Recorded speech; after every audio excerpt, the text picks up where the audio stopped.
I decided to get a pet. I've always grown up with pets and in my teens and in my 20s. And then there's something about the lifestyle of being a comedian that means you're on the road a lot. It's not really conducive to having animals at home. And then I thought, I've done this 8 years. Maybe it's time the lifestyle worked around me for a change. So I really wanted a cat. I got a cat 2 years ago. I got another cat last year. My fella seems to think I just wanted 2 cats. He doesn't realise it's now an annual event. The second cat we got is a rescue cat. She was just left outside of the vet in a box overnight, just left. And she's lovely, she's very affectionate. Whenever my fella picks her up, she starts purring straight away, and he looks her right in the face and he goes, "Who would abandon you? Who would abandon you?" I said, "Stop saying that to her." It's like somebody saying to me, "Who would divorce you?" Someone fucking did.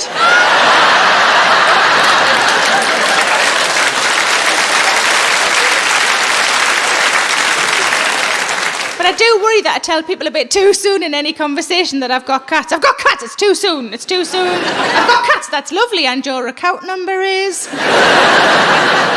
And that's because they're not too bad at the minute, but I've often got big scratches on my arms, and I don't want anybody to ever misconstrue what those scratches are. I don't want anybody to ever leave my company going, "She seemed really happy, but did you see her arms?"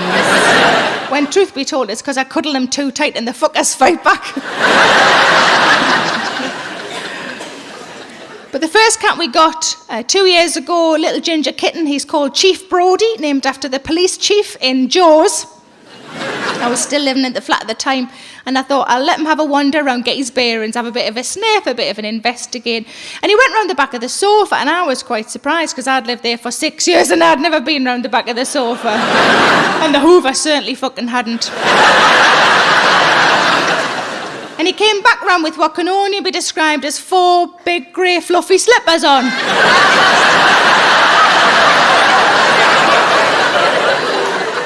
So I sent him back round to finish the job.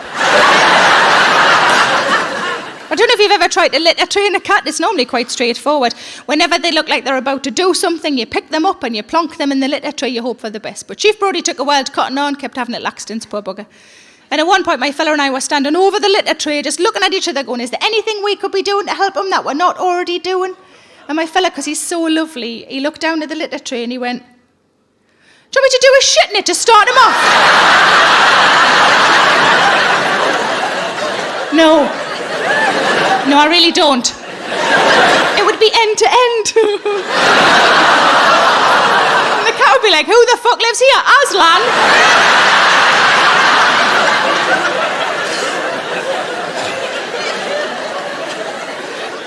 But I have 2 friends who look after my cats when I'm away from home. One of them is an animal lover, one not so much. Give us a cheer if you consider yourself an animal lover. Give us a cheer if you're not really bothered. It's totally fine, isn't it? It's totally fine. My friend who is the animal lover, she looks after them because she loves them. My friend who isn't the animal lover, she looks after them because she loves me. It's very sweet. So the friend who is the animal lover, when she looks after them, she'll take a photograph of them to send to me, and underneath the photograph, it'll say, "Hiya, Mum." Because they call me Mum. It's not weird. Fuck off. And I know that we're close because whenever I see them, they always need a shit. I say, "Hiya, Mum, we miss you, we'll see you soon," and it settles me. Wherever I am in the country or the world, it settles me because I know that they're safe and that they're happy. My friend who isn't the animal lover takes a picture just the same, but underneath her picture it'll say, "Here is the photograph you requested." They are still alive, I will check again tomorrow. But they are house cats, they don't go outside. They will go outside at some point, but I'm sort of nervous. I'm nervous for their safety, but also I'm a little bit worried about what they might bring back in with them. I know this is a thing that cats do. Have we got cat owners in tonight? Yeah. Quite a few of you. Now I know that whatever they bring in, be it a mouse or a bird, if it's still alive, I'm to try and catch it and put it back in the garden, and if it's dead, I'm to put it in the outside bin. That's fine. But what I don't know is what I'm supposed to do if whatever they bring in is still a little bit twitchy. Has this happened to any of you? Yeah. Oh, nearly all of you. This is horrible. Let's get some suggestions what you think I should do. Let's start at the top. So anybody in the top section got a suggestion what I should do with a half-dead animal? Shout out. Put a bucket over it. Put a bucket over it. Have you done that, love? Yes. Yes. What animal was it? A bird and a mouse and a rat. A bird and a mouse and a rat at the same time? Like a tiny little rubbish zoo. So are these all separate occasions? Separate. Yes, and so you put the bucket over it until... The husband came home. Oh, until your husband came home. We've got a feminist in, girls. And then what did he do? Luckily they all died. Luckily they'd all died. That is the best sentence I've heard in ages. We should all start adding that on to the end of all of our stories. Luckily they all died. Good answer, lady upstairs. Anybody in the next section down got a suggestion what I should do with a half-dead animal? Hit it with a spade. Hit it with a spade. He didn't even have to think of that, did he? Just hit it with a spade. Hit it with... have you done that, love? Yes. Yes. Was it definitely an animal? Haven't got a couple of ex-wives in your garden or anything? Anybody else in that section? CPR. Oh, you, the rest of you feel like such shits now. CPR. Have you done that? Yes. Yes. What animal was it, love? Cat. It was a cat. Either option 1, she has not understood the question. Option 2, her cat brought in another cat. I'm going to go with option 2 because that feels awesome to me. Anybody in the next section down got a suggestion what I should do with a half-dead animal? Give it back to us so we can finish it off. Give it back to the cat, so we can finish it off. And when you say finish it off, all right, sorry, you mean eat it? Okay, sorry, I wasn't.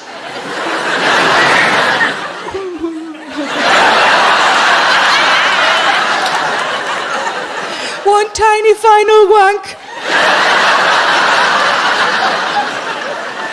A cat couldn't even do that because they don't have that kind of hands. It'd have to do it with its paws. Well, you've just made me mime a cat wanking off a mouse. You dirty bastards. So you mean give it back to the cat so the cat can eat it? I like that idea because that feels like good parenting, doesn't it? Because it's like, finish your tea or you're not playing out. I like it, it's good. Anybody else in that section? Put it on YouTube. Put it on YouTube? Oh, we've got a young one in. How old are you, Flower? 25. 25. Get out. Fuck off.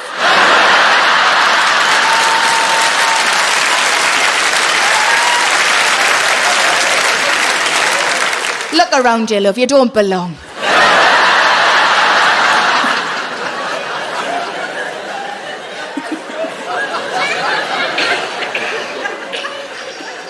That was so much fun. Sorry. Being rude to young people, you should try it. It's awesome. Next level down. So are you the grand circle? Is that what you the grand circle? It's the lady there like, yes, we're grand. Okay. So the grand circle, anybody got a suggestion what to do with a half-dead animal? Bash it with a hammer. Bash it with a hammer. Fuck, where are you from? The felon?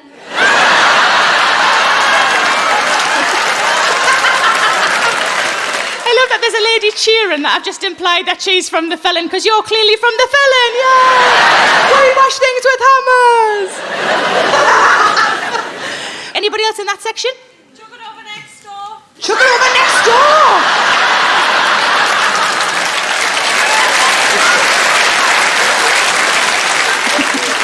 Anything that stops you having to talk to your neighbours. Good answer, thank you very much. Anybody in the boxes or downstairs got a suggestion? Well, kid, you keep it as a bait. Hold on. We're coming back to you. Say that again, love. Pie, because you know it's still fresh. Put it in a pie because you know it's still fresh. That's clearly all he's bothered about. Is it fresh? Yeah, well, I'll eat it. Doesn't matter what the fuck it is. Have you done that? You've had chips with it as well? Oh, and what kind of animals have you put in pies? Nothing exciting, just a pigeon. Nothing exciting, just a pigeon. Pussy pie's nice.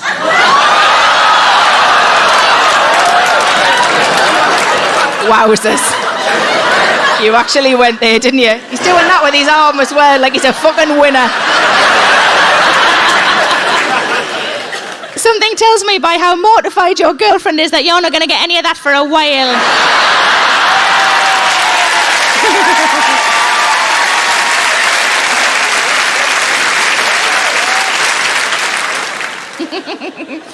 So pie, and there was another one at the back. Shout again. Put it in a cage and keep it as a pet. Keep a half-dead animal as a pet. Have you done that? It was fine, it came back to life all right. Oh, what animal was it? It was a vole. It was a vole. The lady at the front is a big fan of fucking voles. Finally, somebody mentions voles. How long have I fucking been here? Nearly half an hour. Nobody's done any vole jokes yet. And how long did it live? It lived for about a month and then it escaped. You know why it escaped? Because it's a fucking wild animal. It didn't escape, it went home. Anybody else downstairs? Give it to the dog to chew on. So I've got to get a dog now. What do I do with the stuff the dog brings in? Give it to your horse. Fucking hell. This is going to get out of hand. See, I asked this question when I was working in Australia last year, and I would occasionally shit myself. I'd slightly forget I was in Australia. And when people would say things like lizards, I would think, fucking lizards? I didn't know this might happen. Tiny dinosaurs, because that's what they are. One lady said, my cat brings in half-dead lizards. And I said, what do you do? She said, I take them to the vet, and then after a week I go back and check up on them. I said, well, what happens when you go back and check up on them? She said, well, the vet always says I managed to revive them, and I've released them back into the wild. And I thought, bless your cotton socks for fucking believing that, love. They must see her coming, mustn't they? Oh, fuck, it's lizard woman again. With a bag of half lizards. Expecting us to match them all up. Brenda, look, that doesn't go. The pattern's different, can you see? Try that one. No, but I've seen that one somewhere before. Another lady said that her cat brought in a half-dead parrot. I said, what did you do with a half-dead parrot? She said, I just put my fingers over its nostrils for a while. Which is all very well until the parrot realises it has a mouth. Fuck, that was close, that was close. Then one really serious lady, very straight face, she said, drowned it. I said, what did you drown? She said, it was a frog. I love the idea of a frog going, oh no, don't put us in the water. I hate the water. It's my natural habitat, just a fucking idiot. Oh no. But my sister said, are you going to bury all of the animals your cat's bringing in the garden? And I said, no, because it's the first time I've had a garden as an adult. I'm not about to turn it into a pet cemetery. Then I thought about it, and there is a plus side to this. Think of how many magnums I'd have to eat for all of the little lolly stick crosses. I recently moved to Glasgow. Yeah, it's good. They're like, oh, we're not sure, we haven't seen the show yet, but let's cheer here anyway. That's why I like it here, man. That's nice. Yeah, I moved to Glasgow, and it's a big decision, and it's something I probably should have thought more about. No. The reason for that is I'm from the opposite end of the country, right? I'm from a place in Cornwall called Penzance. Nothing for that. Absolutely nothing. Do you know Penzance? Yeah, a lot of people know it for the Pirates of Penzance. Do you know that?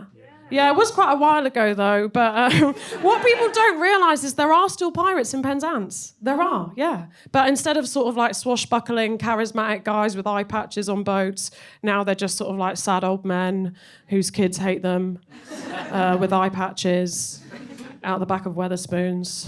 Yeah, at least I think that's where Dad drinks. I'm only joking, aren't I? Of course I am. I'm a female comedian. Obviously, I don't know my dad. That one hit a bit hard for some of you.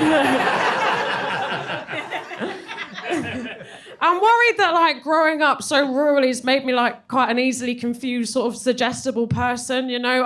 I was on a beach at home the other month and a woman shouted out from the back, she went, if anyone wants a sandwich, you're going to need to come over.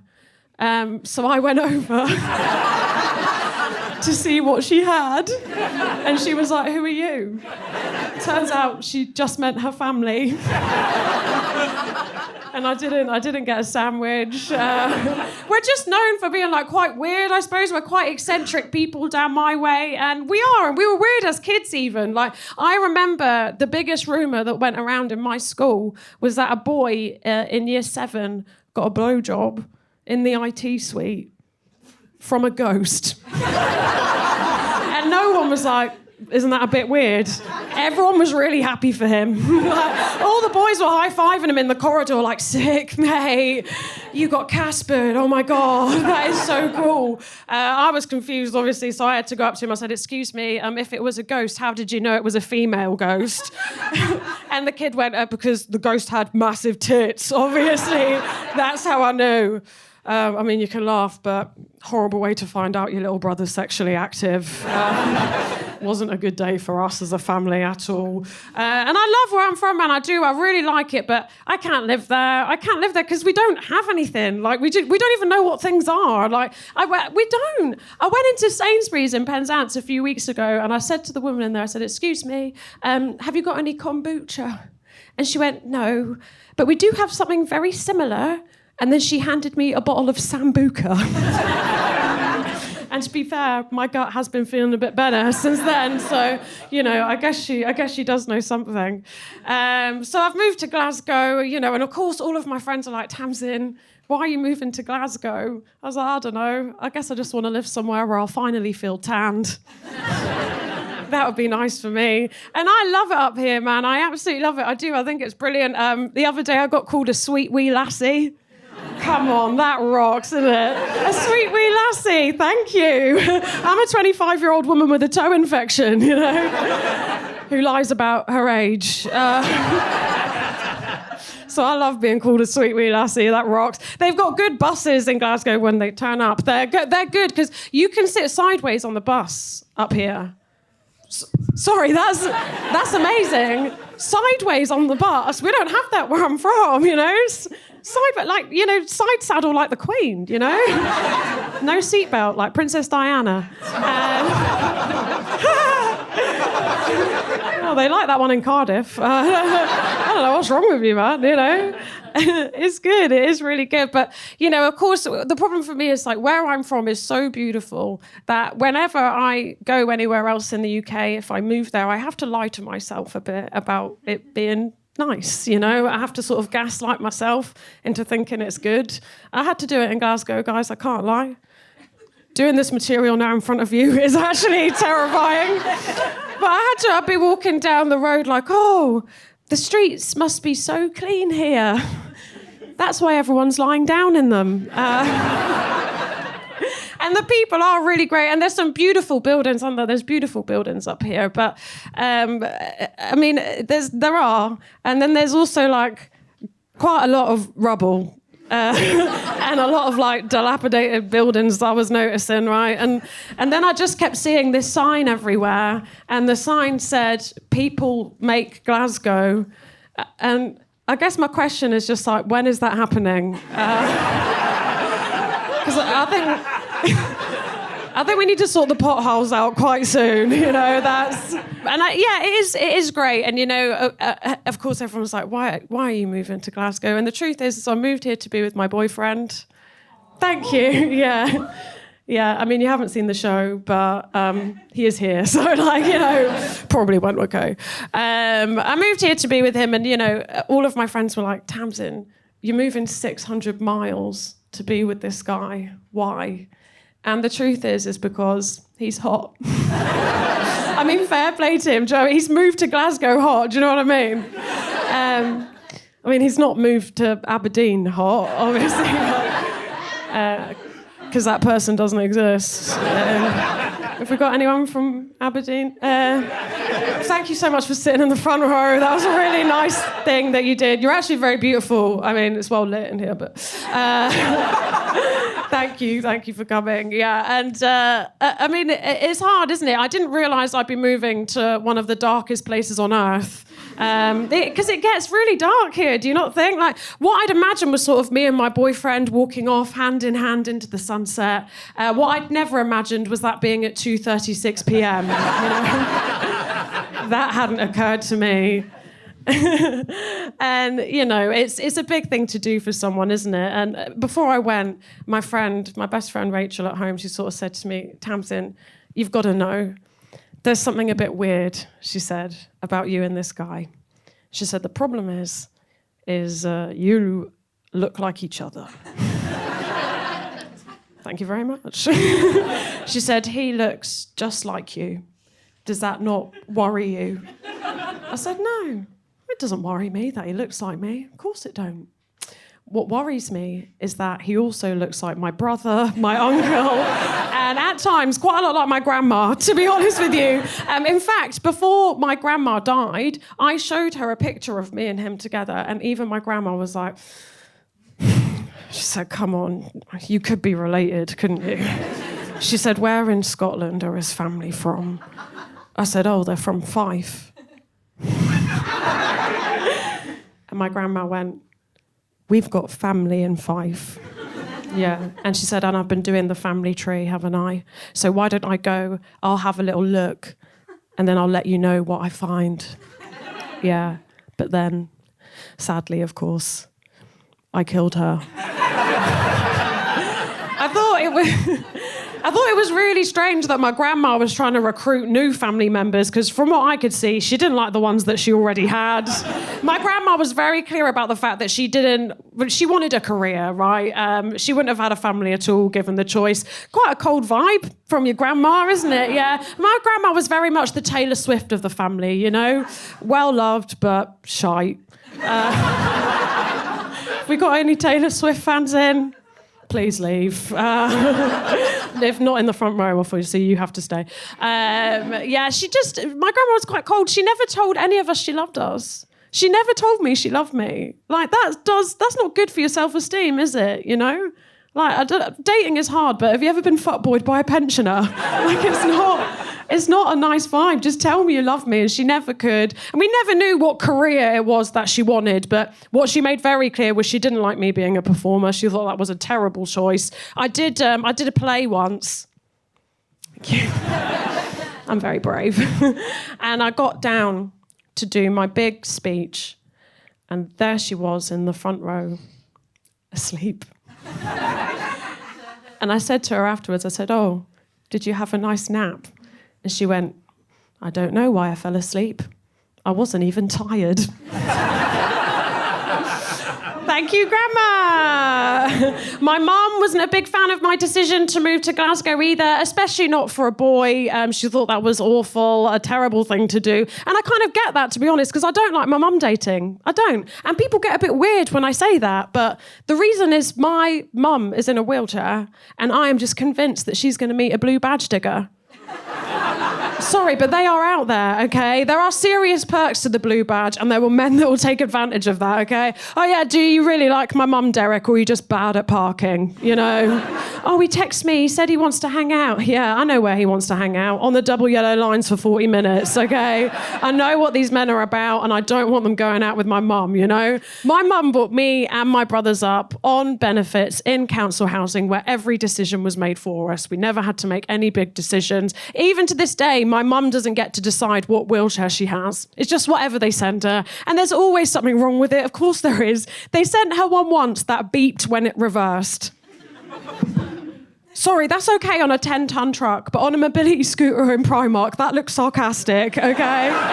Just let the woman back up in peace, you know what I mean?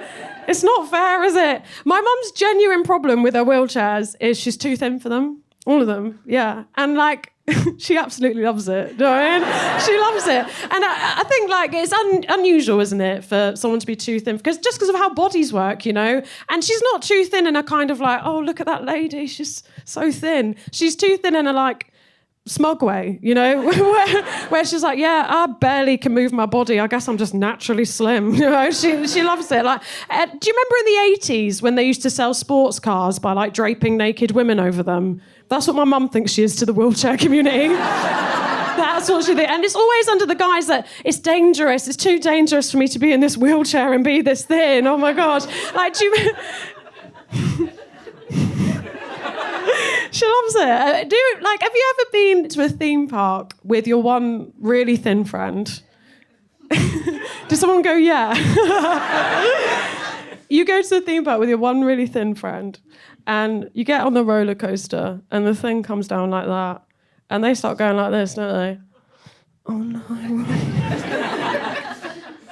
It feels like I'm going to fall out. I'm too thin. And you're just like, oh no. Hold on tight, bitch. And that's what it's like with my mum every single day. And, you know, of course, me and my brothers make jokes about my mum's disability. Of course we do. We've grown up with it. You know, I know what makes her laugh, right? It's okay when I do it. It's not okay when some random does it, you know. I was on a cycling route with my mum in Cornwall once. Neither of us were cycling, obviously. And a guy came up on his push bike like this.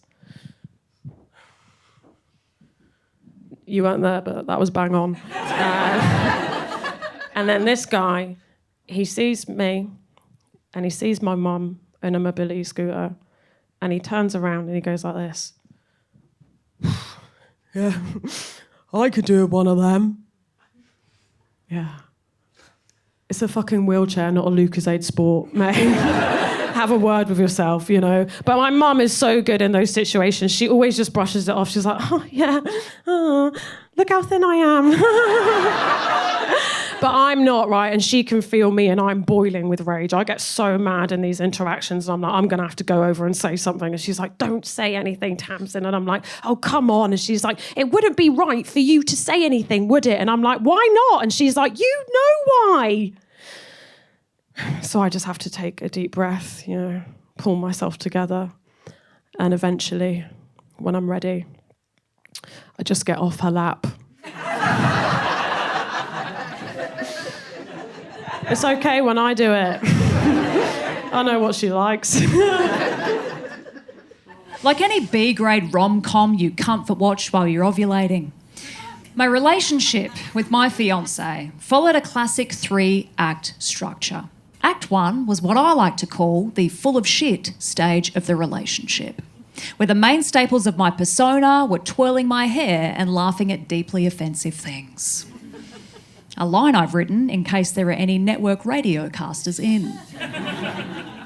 In the early days of the relationship, I defected to being so one-dimensional in order to impress him. It was like I'd been written by Judd Apatow.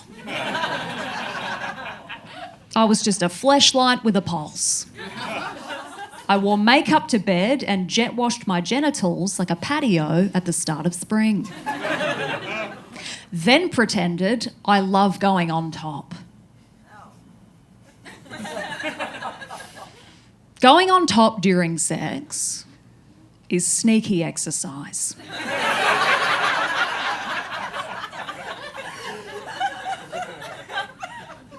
It is cardio while trying not to queef on someone's scrotum. On a side note, I truly believe the reason you gain so much weight in a brand new relationship is because you're too scared to shit at their house. Hence the full of shit stage. Act 2 was the long-distance period where I learned that sending and receiving naked photographs is something that belongs firmly in casual dating, where you're performing a gradual striptease via text for someone who never has to know you pissed the bed after 3 wines. And in return, you get the slow reveal of a body you don't yet know. Oh, it's very exciting. You're there like, oh, chest hair, hot. Oh, freckles on the shoulders. Hot. Oh, Southern Cross tattoo. Block. Curating an unrealistic naked photograph for a long-term partner who already knows your body very well is like piercing the ears of an ugly baby. You can sprinkle parsley on top of mashed potato, but your baby still looks like Voldemort shrunk. People kind of laugh at that chest hair line, by the way, but a full rug is my genuine kink. I want to lose visibility of my entire hand.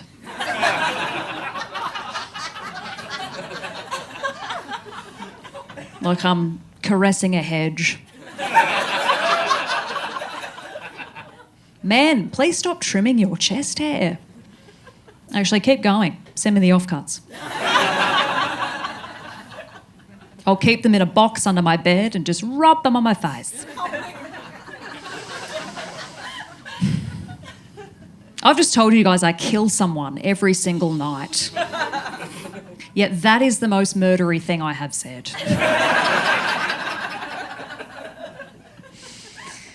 And Act 3 was me realising that marriage appears to be the most pointless thing I could do with my one and only life.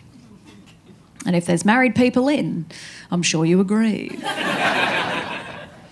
I realised I wasn't the marrying kind when I Googled how to have a feminist wedding. Yeah, the results were like legally binding yourself to a straight man for all eternity, smash that pesky patriarchy by wearing a chic pantsuit. I was shit at the planning process from the very beginning, right? When we were filling in the wedding registration paperwork, I had to write down what my father does. Then had to pay £90 for new forms after I wrote, play golf and have affairs. One of the few times I get reprieve from this personality is when I'm listening to music. And I was the other day. I was listening to music walking to the shops. And I just started playing air drums, you know, just giving it the white man's overbite.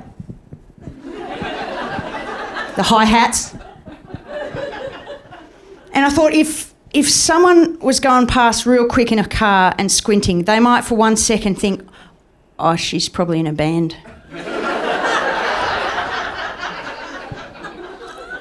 But then I thought if a drummer saw me, they'd be like,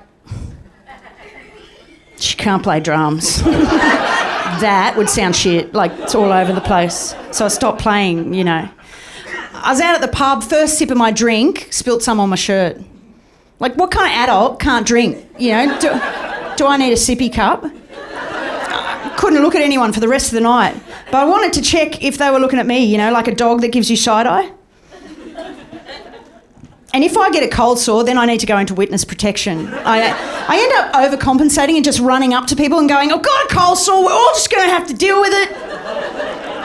And they're like, how'd you get in my lounge room? It's just weird, you work through the door.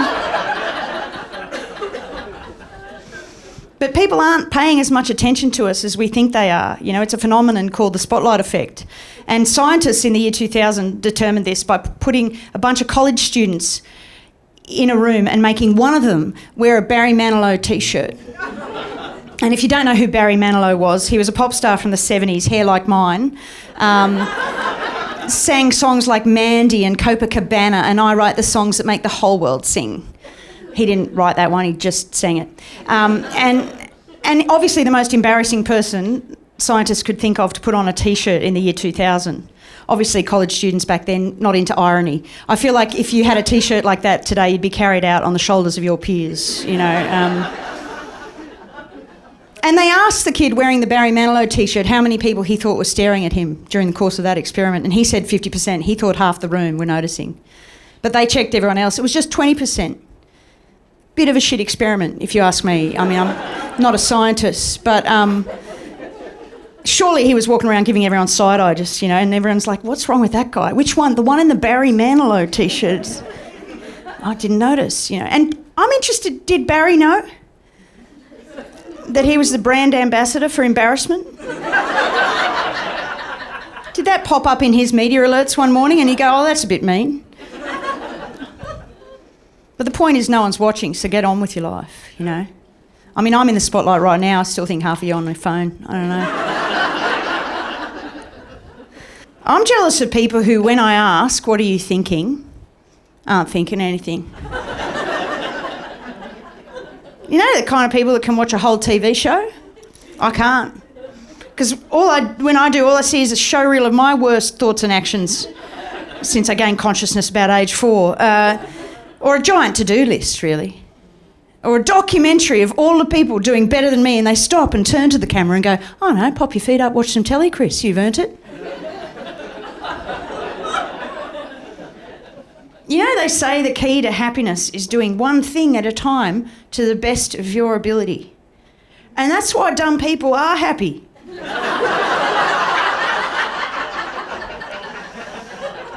can't have another thought in their head when they're watching telly. When they're watching telly, they're just going, oh, if she gets the next one right, she wins 20 grand. Isn't that great? I think that's what they're thinking. I'm turning 50 later this year, and I've been thinking about the woman I want to be. And I want to be calm. And if I can't be calm, I want to look like I'm calm. I want to look like Celine Dion or Nicole Kidman. They always get about like this.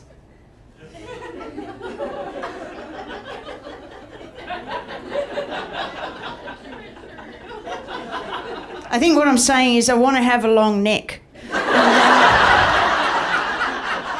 Like the beer, but I got a stubby. You know, I want to have poise like a goose. Swan. Okay, swan sounds hotter, you know. Except when there's two of them, they do that weird love heart thing with their necks, and I don't believe in public displays of affection, you know. Like, but I want to command respect. I want people to be afraid of me in a park. And throw me bread from a distance, you know. I want to look like I'm having such highbrow thoughts that I need to be a foot taller to have them. But I am stuck with this neck, which has done no heavy lifting for my personality. I don't feel old and I don't feel young, yet I feel ancient and immature, you know? I feel like 15-year-old me would see 50-year-old me as moments from death, you know? And honestly, in this job you are. I feel like I should have amassed enough wealth by now to have like a villa in Biarritz, if that's a place, I don't know. Instead, all I do for luxury is just buy myself a little cakey in the afternoon and go, haven't I done well? Does anyone buy themselves a little cakey in the afternoon? What's your go-to cakeys? Caramel slice. Caramel slice? What else? Bun. Hey, finger bun? Cream bun. Get cut about it. Anyone else? Lemon tart. Lemon tart, nice one, nice pick. Carrot cake, thanks for asking. So don't care about the cake, it's about the icing. It's a life hack, guys, get into it. You can feel like a millionaire. I started trying new things because I fell into a bit of a slump, and I don't want to live a slump life. There's a reason people don't tag themselves in slump life photos online. I googled it. Other people tag them without permission when they're asleep at bus stations or in the park, you know. And I don't want to live that life. I want to live the life that, like, my kids can look up to. Like, you can choose to be happy. But often when we reach a crossroads, we don't like stop and take stock and move in the right direction. We just go to shops, you know, buy an air purifier, that kind of thing. I've been thinking about the woman I should be, and she definitely drinks heaps of water.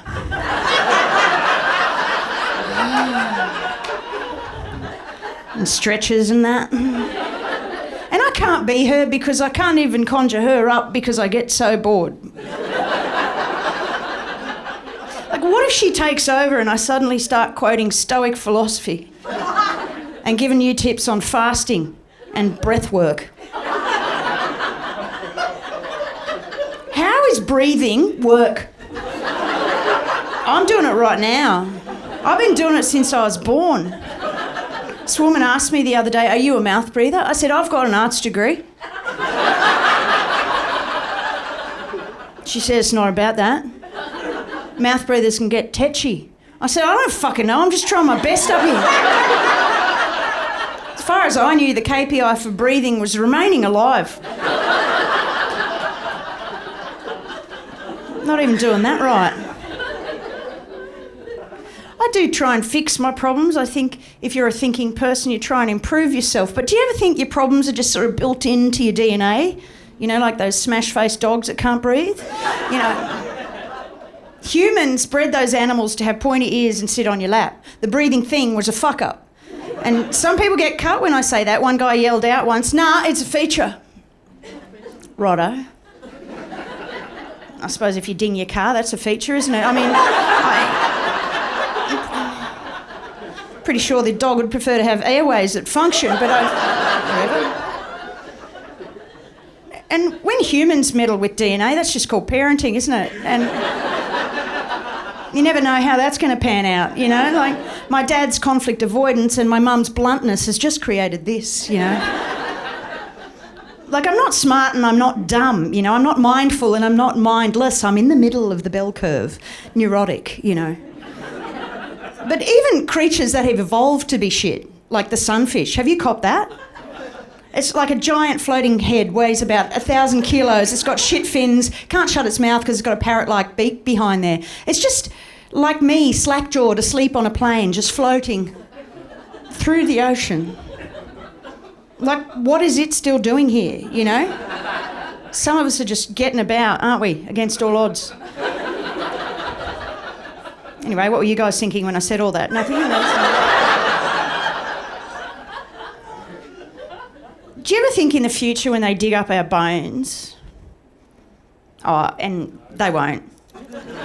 Our bones will be dust and we've done nothing remarkable. We're all the same. We just live in different houses. But if they did, you know, I think they're going to be able to read more than our DNA. I think they're going to be able to tell what kind of lives we led, how many chips we ate, that kind of thing. And I'm concerned about the optics, you know. I don't want some future paleontologist holding up my skull going, "Ah, lass, poor Chris. Spent too much time on Instagram. You can tell from the stubby neck. It didn't make her happy, you know. Is it wrong that my decision to, like, live a good life is that I want to be seen to have lived a good life rather than just enjoy the benefits of actually living one? But sometimes you just got to fake it till you make it, don't you? I mean, sex, obviously, but sleep is another one. And maybe living a good life and being happy, you know. I do think about the woman I should be, and she definitely meditates. Does anyone meditate? No, yes. There's always one that says no for the whole crowd, and then there's... Do you meditate? How long have you meditated for? Since when? See, that seems to be answering a question with a question, which is, I mean, it's an option. How long have you meditated for? 6 years. And how long do you do it at a time? 20 minutes. Good one. How's it going? Still. See, no one ever sells it to me. Do you know what I mean? He said he's still alive. Once I asked a woman how it is, and she just went, "It's above neutral. It's better than not doing it." You know. I'm not sure it's better than having a cakey. Meditation, they say it's supposed to put you in a deep state of relaxation, but it's like volunteering to be locked up with your high school bully. You know? Like, anytime someone tells me they meditate, I go, "Oh, that's great." But what I'm really thinking is you're just going for a wank and a nap, mate, aren't you? That's what I do. I'm listening to a meditation app that tells me to do the next thing I'm going to do in my life with quality, as if the most important person in the world is watching. And that's a lot of pressure, isn't it? Like, some things are aided by imagining Ryan Gosling's watching.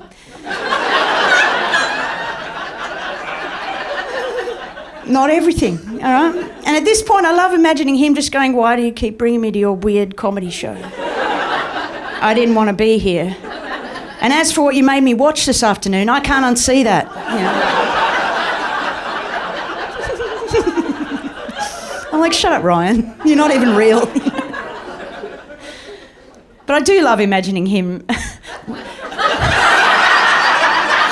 like that. It's a pause. I do love imagining him watching me do really boring, mundane stuff, like make a sandwich, do the vacuuming. And I'm just like, "Oh my God, what are you doing here?" He's like, "You're literally making me be here." I'm like, "No, I'm not. You're obsessed with me. Stop looking, I'm shy." It doesn't improve the quality of anything I'm doing. It just makes me happy. imagining his assistant in LA just like tapping him on the shoulder every 5 minutes going, that woman from Australia needs you to watch her go to the shops. He's like, I hate my life. Sucked in Ryan. I get asked the question, how did I get into comedy? I get asked by middle class people because I'm a working class person. Any other working class people in? Oh, more than usual, because we're in Blackpool. Lovely. And very proud to be working class. And I have friends from different backgrounds, which, I'm very happy about. You know, I've got a lot of middle class friends now. I've got working class friends. My middle class friends know that I'm working class, by the way, because they refer to me as salt of the earth. And we know what that means, don't we? It means, oh, you're quite articulate and intelligent for a deprived person, but don't you even dare fuck my brother. That's what that means. That's what that means. You know, and of course, my favourite friends, I have to say, my favourite group of friends are my working class friends, because I've known them the longest, you know. It's a group of women that I've known since I was around 3 years old. We meet up twice a year, we go for a Toby Carvery on a Sunday, and we wake up on Wednesday in Ibiza. And that works for me. It's perfect. That's all I need. There's differences between the friendship groups. I mean, if you're middle class, how you shop is different. If you are a middle class person, you definitely shop at a place called Oliver Bonas. Are we familiar with Oliver Bonas?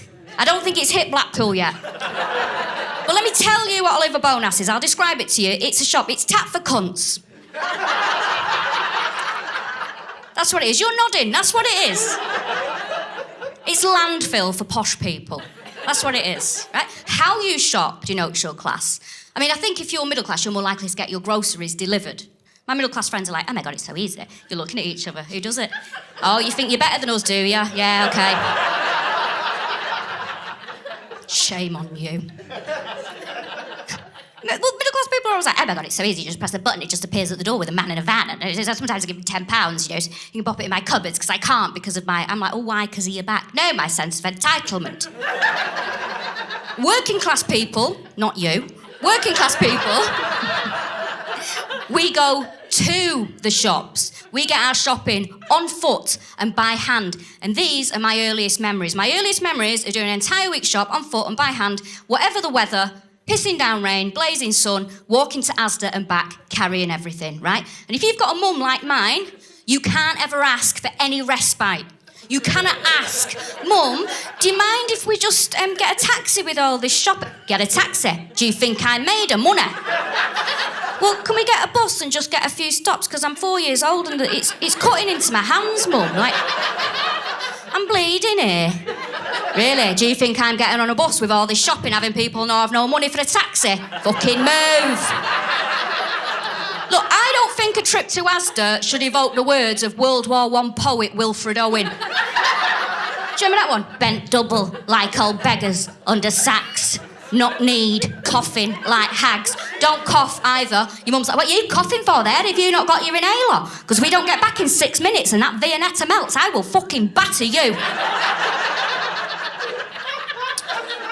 Look, I am not being dramatic. But there are donkeys in sanctuaries that have had easier lives than me, okay?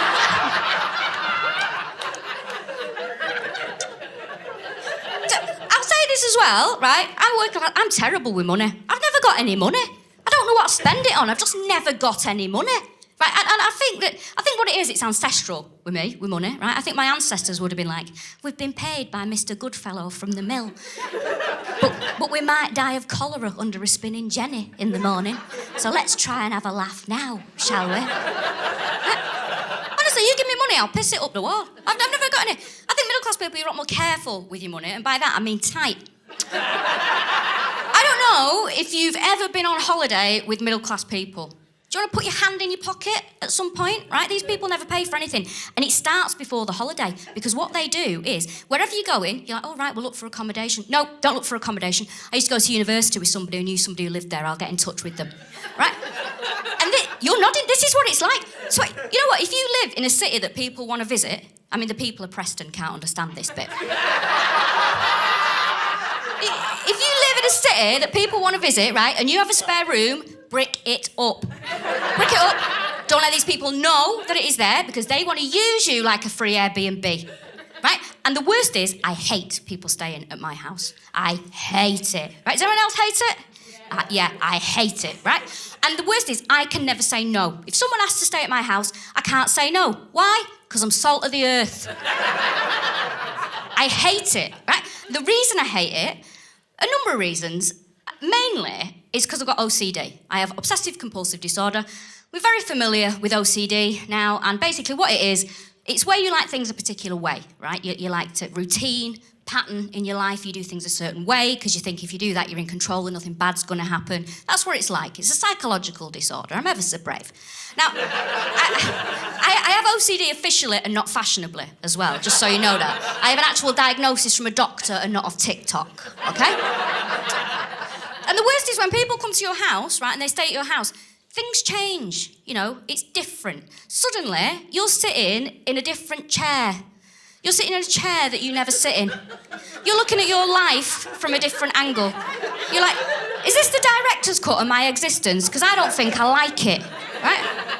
Then they start making new rules, you know, as if it's exact. They go, oh, should we go out for breakfast? No, I live here. My food is in the cupboard. I've got OCD. I've got to eat cornflakes at 7 a.m. every day for the rest of my life or my family dies. Listen, right, people, you're disgusting. You are. All of yous, right? Listen, no offence, but you are. You have bits that fall off and out of you. You're sitting here thinking, oh, I'm dead clean, me. You're not. There's skin falling off you. Hair, nails, farts out the back, unwanted opinions out the front. Right? You're disgusting, right? The rules, these are the rules. If you want to stay at my house, first of all, you've got to shave off all your body hair. Hey, and I mean all of it. I want that gooch bald. Okay?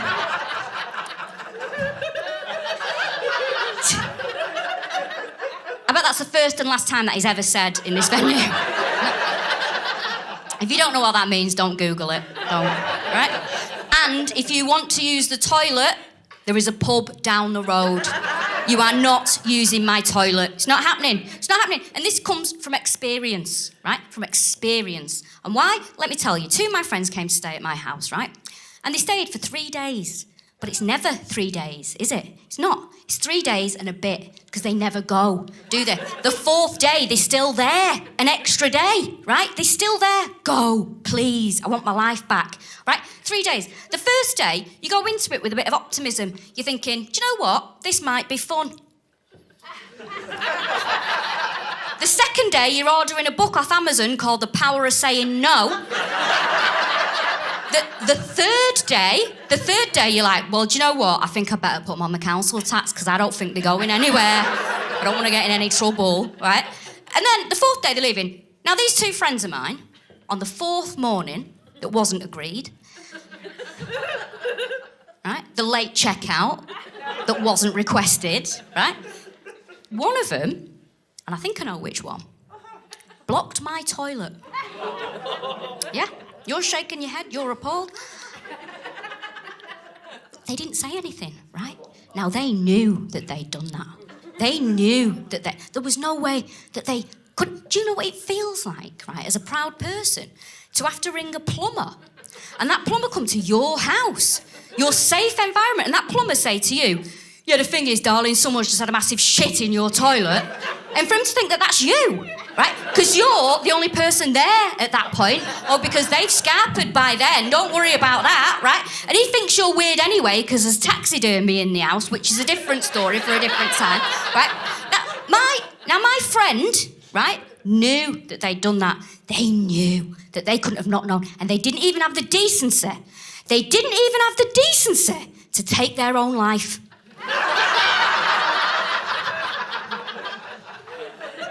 Harsh? I don't think so. I think that would have been a real apology. That's what that would have been. Something for me, you know? A bit of shame and a bit of dignity shown. That's what that would have... I mean, of course I don't want that to happen. I don't want anyone to take their own life. I don't want that to happen, you know? But middle-class friends, my middle-class friends, they wouldn't do that. They wouldn't do that because they're very vocally depressed. Very vocal depressed. That's the good depressed, isn't it? Vocal, you know? I miss brooding depressed. I think that ended in the mid-noughties. Do you know, you'd go into a pub and you'd see a bloke with a pint and he'd be staring at it, and you'd think, look at him, I bet he likes the Smiths. You know, or you'd see a woman and she's got a glass of wine and she looks really sad, and you think, I wonder what she's thinking about. Poetry and lesbian experiences, you know. And then you find out they've jumped off a bridge. I mean, a different time. I don't want that time back. It was just a more peaceful time. Now, we are talking now. And listen, I've just spoke about OCD, so that's absolutely fine. You know, I've mentioned OCD. The thing is, though, my middle-class friends just never shut up. The middle-class friends, they never shut up about it. One of my friends said to me the other day, she went, I just feel that I've got nothing to get up for in the morning. I was like, why are you crying? I'd love to feel like that. Oh. I love to open my eyes and go, nobody in the world needs me. I'm technically useless. Whatever happens today can and will happen without me. Please stop crying. This is great news. Take the razor off your wrist. We're going to Blackpool. One thing that happens if you haven't been single for a decade and you suddenly find yourself single again is you do find yourself desperately wanting to feel relevant again, you know, and you want to feel sexy again in a way that I hadn't even realised I stopped caring about, you know, and I have found myself asking hundreds and hundreds of audiences now what they're doing with their pubes. They're clapping their pubes in Bristol like that. What was that? Pluck 'em? Surely that advice could only come from someone with a mere 4 to 5 pubes. That is a deeply impractical top tip. If I ever met one, but I might give it a go. Thank you for the original take on what to do with them. I can't get a consensus, and now there's a new thing to add into the mix of options. As I understand it, generally there seems to be like 2 schools of thought. There seems to be what I would call a sexually decisive feminist movement to go full wolf. Great. But I'm also told a lot of people under the age of 30 literally never heard of a pube. They're gonna need taken down to the Oldie Pube Museum to have it proven to them what a pube ever was. And they feel quite extreme as options, you know. It feels like someone's gone, well, you can do absolutely nothing or absolutely loads. I think, well, I don't know what to do absolutely. Well, have you met me? And absolutely nothing sounds manageable. Yum, yum, yum. But I want to feel sexy. That's the whole point. I want to feel hot, you know. I want to feel great at my bar. You know, there's got to be some boundaries to sexiness. Like, I like the idea of going full wolves and absolutely fine, but I'm of an age now where it doesn't want to stay in the main triangle. What are the boundaries? There's got to be some hotness boundaries. Are there? What are the boundaries? What are they? What are the boundaries? Is it knees? I can sense I've made some of you feel uncomfortable. I can be more euphemistic. My bellybeard peninsula is making a very strong plate tectonic bid to join the mainland. Is that still hot? Is that hot? Even calling it a peninsula makes it sound too organised. It's patchier than that, more of an archipelago. Some of you might go on your honeymoon. No, I think when it comes to pubes, you should do whatever's going to make you feel snazzy about your body, even if that means pluck 'em. You might need to take a half day off to get through mine. I think you should do whatever's going to make you feel great about your bod, even if that means having a twat wax, by the way. I think you can have a twat wax as a feminist. Yes, I do, actually. I think you can. I think you can even have a twat wax as a pragmatist, potentially, because you could argue that you can get increased sensitivity, but then you could also argue that all music is always better on MDMA. You wouldn't want it to be the only way you could ever consume it. Just a little joke there for anyone who's come, not with their parents or colleagues.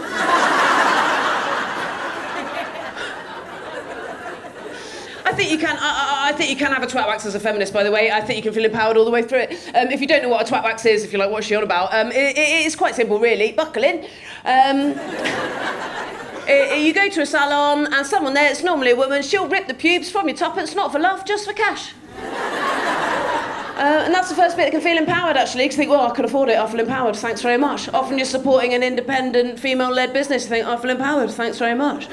Obviously, then you've got the fact that once you're in there, you've got to get naked in front of a stranger. Not fully naked, actually, she doesn't want to see your tits.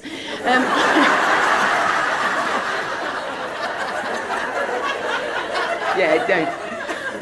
I'm not advocating that, but you can feel empowered all the way through it. My point is, you've got to get your belly button. You've got to get your clam out in front of a stranger. I think that takes a certain amount of body confidence, actually. So you can do it. I feel empowered all the way through it. You can feel empowered all the way through it. Obviously, then you've got the fact that once it's actually done, you're going to feel for a little bit like a silky otter. I feel empowered. Thanks so much. Even during the bit where she's actually ripping the pubes out and it really hurts, you think, well, actually, it only hurts a bit. I'm strong enough to take that much pain. I'm an adult. It only hurts a bit. I feel empowered. You can feel empowered all the way through it. Until the bit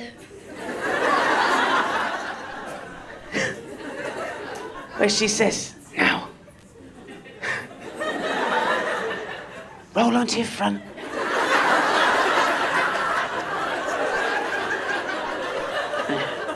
You roll onto your front, don't you? It's never one of those beds that's got the lovely comfy donut for you to rest your face in, is it?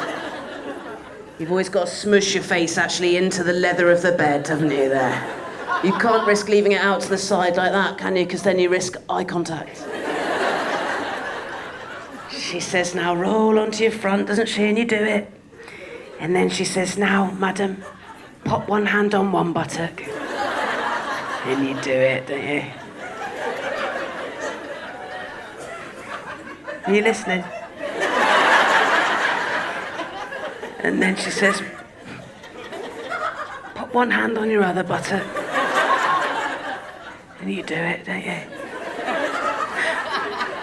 And then she says, now, pull those buttocks apart.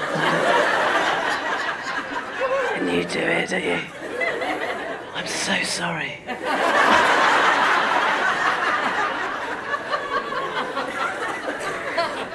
And then she slathers the wax in there, doesn't she? And then, because that wax has got to set before she can rip it off, face in the bed, you, an adult who's paid for this, has to stay there like that, don't you? For ages. And during that bit, I am actually yet to meet anyone who does still feel empowered. And let me tell you, there's never been another sharper, more tangible time where I've ever thought perhaps it isn't an entirely good thing that I've got to a point in my career where I am occasionally recognised.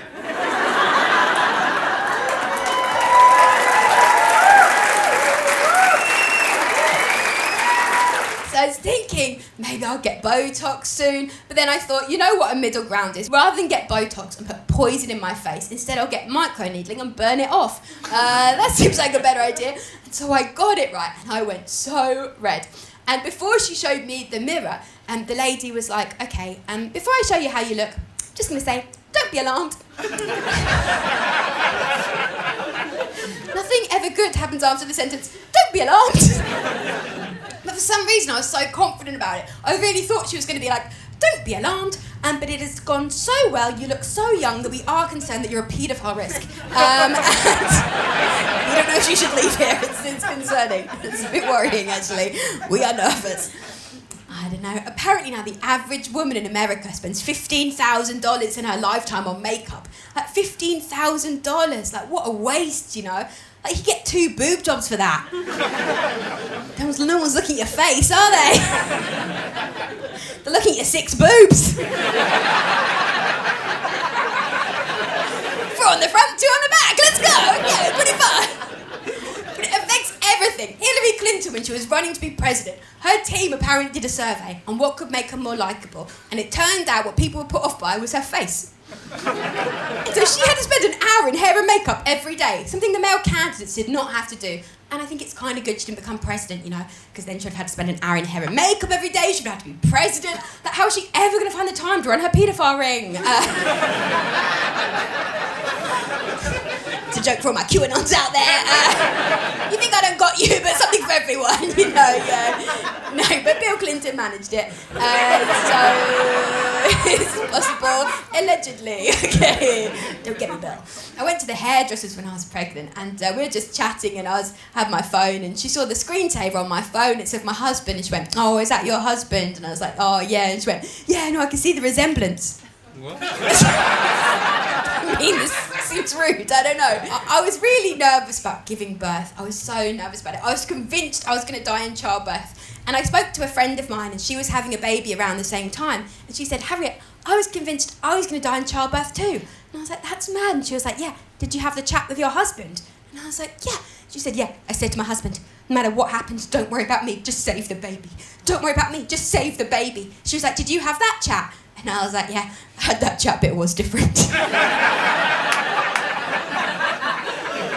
I was like, let's aim for both, you know, because I spent a lot of money on therapy and that shouldn't go to waste. And I had given up a lot over 9 months. I shouldn't have given up my life, I had given up soft cheese. It is a lot to ask, actually.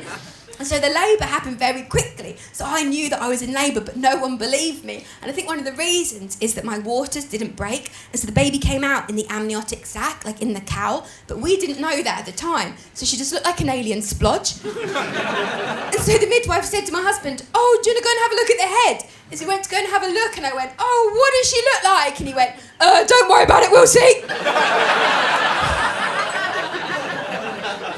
I was like, what do you mean, we'll see? And he was like, let's just get it out and then we'll deal with it.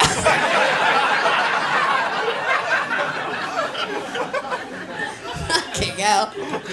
It's like, I didn't think our future would emerge well, but I think we're creating an alternate life force. Like, what is happening?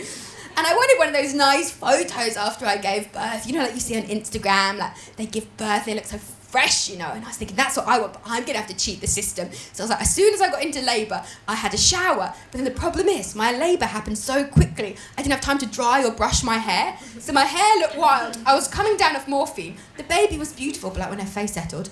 And so we have this photo of both of us. It looks like we've both just come out of an amniotic sac. And then my friend was like, I didn't see a photo on Instagram of the birth. And I was like, yeah, we're really private people, actually. Keep that between us, thank you. Okay. So we had to name the baby, traditional. We decided to call her Mabel, little baby Mabel. It just felt a very comforting, familiar name, like we'd always known it. And it turns out Mabel is a very popular name in our area for dogs. Absolutely loads of Mabels everywhere. I'm like, Mabel, and then there's loads. It's the peanut butter. It's different. Let's not go into it here. Okay. So Mabel was born one day late, one day after her due date, and my husband, he was actually 3 months premature, which is very premature, and that means that the baby is actually more developed than him. It's amazing. She's going to be raising him soon, you know. I am actually glad that he was premature. You're not meant to say that, but I am, because I don't think I could have got him if he was fully cooked. You know what I mean? Like, he'd have full lung capacity. He'd be able to run. Too good for me, thank you, too good. People have asked me like what I thought the birth was like. I thought it was a bit like anal. You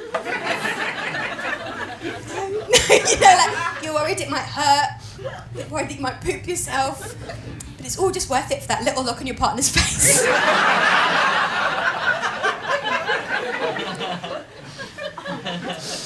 So it suddenly all made sense. I was handed the baby and I was like, oh my God, I get it, finally. My whole job in life is just to keep this little precious baby safe. Then I was like, what the fuck? I've been trusted with a baby. I'm not a trustworthy person. I was once walking down the street and I fell down a 10-foot hole. I can't be trusted with a baby, this is chaos. And so then we had to take the baby home, like you have to. They insist. And the problem is we didn't have a car seat and they insist they see a car seat before you can take the baby in the car. We never got a car seat, so the baby is still there. But she's in the best place, you know. So I had the baby at the end of 2021 and it was a weird time. There was a lot of disease around, a lot of COVID, and I was really worried that this precious little baby was going to get sick with her little immune system. And I took her back to Kent for Christmas when she was only a few days old. And my mum, I think she was trying to be helpful, but what she said was, Harriet, don't worry about it, okay? The baby came out of your vagina, so she will have picked up a lot of bacteria from there. I think she meant it nicely, but it felt pointed, you know? Because I've had chlamydia and she knows that. Do we have any other survivors in? You fucking liars, 1 in 3! At least 5 on this row, that's what I think. Just saying, I can smell it. I've never said that, but no, I don't know. I found getting diagnosed with chlamydia, I found it's a bit like Secret Santa. Do you know what I mean? Like you're just at the office, just looking around, just thinking, who gave me this? Who didn't wrap their present? And then you have to go to the clinic, and they're like, oh, so if you can tell your previous sexual partners. And if you're anything like me, you're like, no, thank you. And they're like, don't worry, we can do it for you if you give us their numbers. And I'm like, well, joke's on you. Some of them don't have phones. So good luck with that, okay? They're like, don't worry, we do it in the kindest possible way, and it's completely anonymous. I was like, what does that mean? Well, you send them a Christmas card. And you're like, happy holidays. P.S. You are riddled. I try and talk about chlamydia to get rid of the stigma and the shame, and then I did the show in Wales, and it turns out some people could do with more shame. Because I said, do we have any chlamydia survivors in? And this woman in the audience went, woo! And I was like, oh, cool, how long have you been clean for? And she went, still got it! And I was like, oh, how long have you had it for? And she went, 3 years! And I was like, you know you can get antibiotics, like you can get it cleaned up. And she went, you can't drink on antibiotics!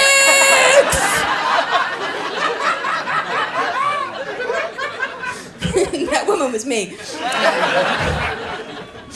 I do think there's such different standards, isn't there, with sexual dynamics. It feels like men, you guys, you're meant to be proud of the amount of people you've slept with and like boast about it. And us ladies, like women, to be ashamed, like hide our number. But I'm proud of the amount of people I've slept with. Yeah, I've even got a nickname for them. Yeah, call them the Hateful Eight. T. 7. And some people might call me a slut, right? That's what they do, don't they? But I'm not. I don't know how to say goodbye. It's hard, isn't it? It's confusing. You're like, handshake, hand job. I don't know. Just trying to get on with my day. I think we should mate like sloths. That's what I think. I don't know if you know how sloths mate, but apparently how they mate is the female sloth will get horny, and then she'll scream, and all the male sloths will come running, but like slowly. And the winner has sex with her, you know. I think that's fun. You don't have to get to know anyone. You can be at home, having a nice evening, watching Selling Sunset, feel a bit horny. Ah! You know, load of sloths, lovely. Lovely, very exciting. I don't know. I think it's difficult. It's scary out there now. There's a war on women. We've got incels. They say these terrible things about women. I read this article where they described women as whores riding on a cock carousel. It's like a cock carousel. Can someone invent that, please? Doesn't that sound great? Imagine the Hindus on that. Love that. Fucking idiots, they're inventing things for us. What is happening? So it's difficult to feel confident, especially as a young girl, and we've got so many messages coming at us. I would always try and be confident, and it would never work. I once went to this interview with the BBC, and I was like, right, I'm going to appear really confident and really comfortable. And so I sat down and I said, the thing about me is that I am just very comfortable. And then there was a pause as they realised I tried to say that I was very confident and comfortable, but what I'd actually said was both, and thereby proved that I was neither of those things. But you know who is, I think, the most confident people out there? Sexual predators. Harvey Weinstein, he is so cocky. I have never known anyone more confident than Harvey Weinstein. I think what we should do is get sexual predators to teach self-esteem to young girls. That's what I think, but from behind thick glass walls. Let's keep them safe, okay. I had to go back to work quite quickly after having my daughter, and it was a weird time, you know, because I needed to make money, you know, because I'm freelance, but also I wanted her to feel proud of her mother and see her do a job and talk on stages around the country about her chlamydia. That's very important to me, actually. So we had to start using babysitters, and I found this app, right? I recommend it. It's called Bubble. But my mum's been telling everyone that I've been getting babysitters off Bumble. Like as if I'm just luring them over, you know, and then I hand them a baby. And they're like, fuck, my dick pic was powerful.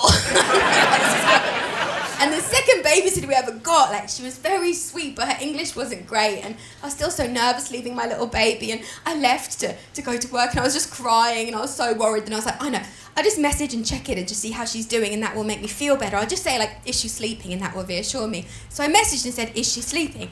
And she replied, and I think she meant to say yes, but her English wasn't great, so what she wrote was, her eyes shut, she don't move.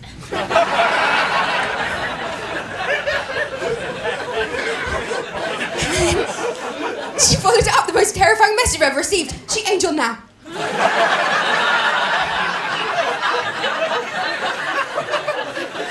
little angel emoji. £12 an hour to do it. What is happening? I left to go on my first girls' trip without my daughter, and I felt so guilty, I felt so bad, and I got in the car and I was like crying. Then I was like, Harriet, pull yourself together, you know, people leave babies to go to war and you're going on a hen do, so I mean, it's kind of the same thing. Good for you, actually, good for you. And then I was driving with her in the back for the first time, and they say that parenting comes easily. I don't know if that's true in my case. So I was driving with my daughter in the back, and she started crying. And I was like, oh God, I don't know what to do. I can't get to her because I'm driving. Then I was like, I know what a good mum would do. They'd sing a song. That's what I should do. I should sing a song. I'll sing The Wheels on the Bus. Then I was like, I don't fucking know the words to The Wheels on the Bus. So I was like, the finger bus is coming. Absolutely loved it. Loved it. She loves TV. Her favourite show is Euphoria. Absolutely loves it. I think it's just like the bright lights and the teen sex. So I'm trying to be a good role model, but it's difficult. I started volunteering in a food bank. I thought that would be a good thing to do. But the problem is you are just doing manual labour for free. I realised my favourite thing about volunteering, it is actually telling people that I volunteer. And then I realised I don't actually have to volunteer to tell people that I volunteer. So I quit. I want to be a good role model, but it's difficult. And it's scary what's out there, you know. Now we have Euphoria. When I was growing up, we had Dawson's Creek. There's been such a leap. What are these kids exposed to, you know? I don't want kids to think they have to grow up and the first time they have sex, they have to let someone come on their face. I want that to be something they can look forward to. It's good to have dreams. It's good to have dreams. My parents were very worried about me when I was younger. They're very protective. So they sent me to an all-girls school from the age of 3 till 18 because they were very worried I was going to get pregnant young. What can I say? I was a very slutty baby. They're like, watch out, this little slutty baby. So I went to an all-girls school and we did a lot of like home economics, you know. Like, don't know if you know home economics. It's like economics, but for girls. Yeah. So you learn how to bake a cake and cover a black eye.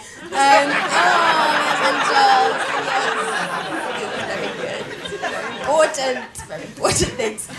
I found all these things I'd had from when I was a teenager, and I was looking at them just thinking back. One of the things I found was this pencil case I'd had at school, and it had Playboy Bunny all over it. I don't know if anyone's around the same age as me. I had loads of things with Playboy Bunny on. I had a Playboy Bunny pencil case, you know. It's just so weird that Playboy went into educational apparatus for children. Like, what a leap. Make men come, gel pens. I found my old Barbie. I don't think I want my daughter to have a Barbie. I don't think Barbie's a very good role model. Apparently if Barbie, with her dimensions, if she was made into a real woman, she wouldn't be able to keep her own head up. And I don't want my daughter's role model to be her mother on a night out. I want to aim higher than that. Thank you. I once saw this porn of this woman putting a doll inside herself. Right? It's quite intense. Yeah, but I think she actually had a very good feminist message.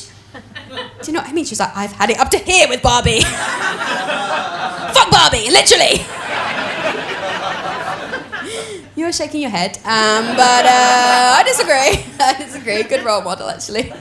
Apparently Barbie was based on a sex doll, a German sex doll. Call me old-fashioned. I don't know if that's a good idea for a children's toy. And sex dolls, they're on the rise and they're getting more perfect and hairless and silent. And I don't know how I feel about sex dolls, but then someone asked me recently how I'd feel if my husband was to get a sex doll. And I don't think I'd like it, but it's not for those reasons I just said. It's because I've never seen him wipe down a kitchen surface. He should be trusted with a sex doll, you know. I found photos from when I was a teenager and we'd always go out dressed as something sexy, you know. So we go out as like sexy schoolgirls, even though we were schoolgirls. We went out as like sexy police. I think eventually we ran out of things to go out as because I found a photo of us dressed as sexy clowns. If you're wondering how to recreate that, it's big feet, red nose, tits out. Sexy clowns! Okay. And when I was a teenager, we had our first girls' trip away. It was very exciting and I was so excited. We went because my friend was trying to get over her boyfriend, and to be fair, he was hard to forget because his name was Garris and he drove a Yaris. And once you hear that, it gets in, you know. I think you can tell a lot about someone by what they drive. Like my friend, she drives a Mini and she's so cute, and every time she sees another Mini, they wave at each other. Like, it's so cute. And I drive a Nissan Micra, and every time I drive, someone yells, "Get off the road, you stupid bitch!" It's just a Nissan Micra thing. It's a fun thing to do. So we went to Newquay for our first trip away as teenagers, and it went to chaos. We lost our tent, we lost our money, so we ended up doing something we swore we would never speak about until this moment. We entered something called a Bikini Beach Babe competition. We had to dance on stage in a bikini in front of a jeering group of men, but you did get free drinks, and that seemed like a good trade for our self-esteem. And I came last, and the prize for last place was a vibrator. Because I think they were like, you're going to need this, love. And I was telling my husband about it recently, and he was like, oh, it's a Sarah one. And I was like, can we not guess which of my friends won the Bikini Beach Babe competition, please? But yes, Sarah won, obviously. The vibrator was exciting, you know, it was the first vibrator I'd ever had, but I was still living at home at that time, and I couldn't find any batteries for it. The only place I could find batteries was in the carbon monoxide detector. So I did have amazing orgasms, but some family members did slip in and out of consciousness. I got all my information growing up from magazines. That's where I learned everything, and I believed everything I read. One of the things they always said is that straight men are just more attracted to looks, and straight women are just more attracted to personalities. And this has been debunked, right? Apparently we've had to trick ourselves into being attracted to a specific sexy look because we sexualise women so much in society. So straight men have been tricked into being attracted to a specific look, whereas straight women have had to trick themselves into being attracted to personalities because what we see is just so upsetting. Burn! Ha! Got you all! Okay, got you! Okay. I think one of the reasons I didn't do very well in the competition is I was a very bad dancer, bad at moving, but also I was very hairy. When I started stand-up, I won this competition for being a woman in stand-up, and they gave you money, and I really needed that money at the time. I was hoping to go full-time doing comedy and could quit my day job. But I put that money towards laser-ass hair removal. So I guess it did work, as I'm here tonight. It's difficult being younger. I cared so much. I was always trying to be sexy and it never quite worked. I remember when I was at school, this boy came over and he was like, Harriet, I think the perfect girl had your head. I was like, oh my God, like amazing. He said it like it was this massive compliment. He's like, yeah, I think the perfect girl would have your head and Sarah's body. And I was like, I don't think that's the compliment you think it is, right? Because I'm mainly body. And I was like, well, I think the perfect boy would have Stephen's body, no head. That's what I think. Just a stump. Yeah, people could be quite mean. I had really bad eczema when I was younger and it covered my whole body. And people could be quite mean. There was this boy at school and he refused to play with me because he said that he might catch the eczema, and he told people, and it was a very lonely time. And then 15 years later, I slept with him. Thank you. Thank you so much, everybody. Thank you. Okay. And then I was lying in bed afterwards and I was like, okay, this is my moment, you know, to like stand up for eczema sufferers everywhere. I should say something. So I was like, you know, when you said that about the eczema, like it really hurt my feelings, but also it's not true. Eczema isn't contagious. You can't catch it. But chlamydia is, so you need to get checked out. Okay. Burn, literally. Okay.